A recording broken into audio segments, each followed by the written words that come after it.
barnaamijyo geedkii wax walba waqti ay leeyihiin waqtigiis waa soo dhamaaday dadkii keenaa soo wada ayaga keenay xaq mu eriyano anaga inagu soo eriyeen anagana waa inaan iska celinaa micni ha ayaga keenay may xaq u eriyaan gaalkacyo mariyaan dhaafiyaan garow geeyaan moodiyaan buuraha oo galgala ma geeyaano hargeysa ayada abuurtay hargeysa lafteeda ma geeyaano annaga ma dacwo u qabna ma u qabna wala soo buriyay inta lagu soo eriyay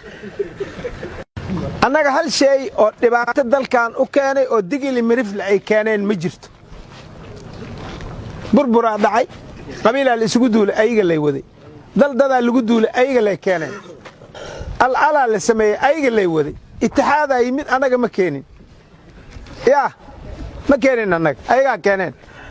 waa fahamteen maxaakiin bay dhaheen ayaga lay dadka ku dhameeyay annaga ma keenin yaa asaas shabaab yimid ayaga haddana keen annaga nala saara maxaa naloo saaray ishanada laga arkay horta run aan la sheegin beena qarsandaadi ishanada laga arkay adinkana waxa rabtaan meeshiinan maqaayad aan kaga sheentay midaan yarta ahaad ku qanacsantihiin ayadaaba in ku filan tiibaad iska guranaysaan baaburka $4 ku leen $5 ku leen shantiyan u haystaa ma garatay adi kaar ma la keenay sheekada da inta ku dhamaato oo waxaan hadii nimankii yimaadeen nagula soo buriyay inay go'ayaan ma ogdiin oo nala qabsanay inta aadi doontaan marka soo inaan wareerka ku galnama intuusan lees bixin in la galo maaho hadduu nagu lees baxo waa ku kaasa waa calaacalayaan waxay leeyihiin dhaqankii hore waxbaan ka bedelayna dagaal u diyaar garooba inaan waxaan iska xoreynaan u diyaar garown adinka waaba dhiman laadiin jidka baabuurka u taagantiin hoomayda u taagantiin dabakaayada iridkeeda taagantiin mana dhimanaysaan ilaahay joogay dhahayaan dad waxooda cuno oo fakada gacanta dhig wariya khaayo waa ku aqaan booliisa tahay dhig ay dhig waa isagni ay dhig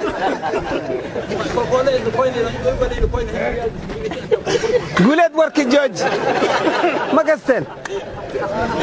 marka dadkii waxoodana waa dhamaysteen mana dhimanaysaan hadda waxa la rabaa in la dhinta la rabaa dhimasha diyaar loo yahay nimayaha maqaayadii halkaas ay timid inta waa nagala wareegtay ilmahay dhigteen manaas iyo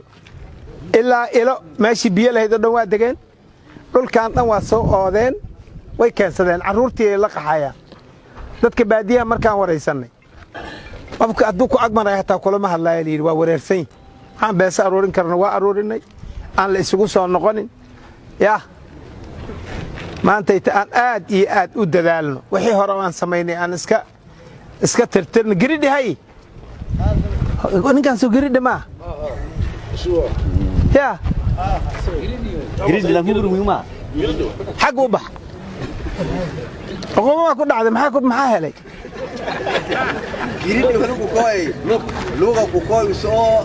sin boor injileeyin kooy meeqa jeeran askar ku qoray sheek hadal xagee way meeshana loogu soo dhuuntay maanta waxaad kuustaan jaada lagu cunaa hebelay ka warrama jaadki ka warrama inta la sheekada ku egta laba ku sheekaysanays aan isxorayno oo waxaan aan la dirirno oo nimayo beledkan aan ka baxno laba ku sheekaysanaysa ma lihidin